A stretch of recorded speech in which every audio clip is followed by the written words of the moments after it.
So here we are at the famous Trevi Fountain, another one of the most important stops on our strolling Rome's heart tour.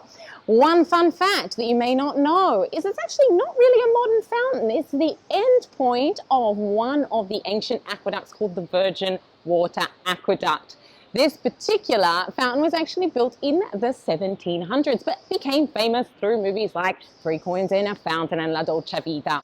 Did you know that they collect between 2,000 to 3,000 euro per day in the fountain? It used to be given to charity, however, now it's actually being given to the local Roman council. The story goes is you have to throw a coin in the fountain and make a wish. It's a left hand over right shoulder and you throw it down. A few tips and tricks for this area. Number one, don't eat gelato around here. These shopkeepers are notorious for overcharging and the gelato is actually not that good.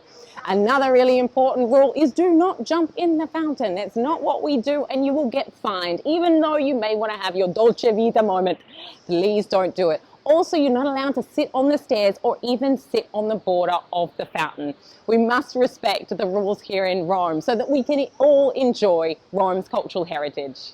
So if you enjoyed these tips and tricks, just so you know, we actually have a traveling to Italy checklist that we have developed just for you that gives you the inside information on the do's and don'ts in Italy. Sign up on our website to receive this free checklist.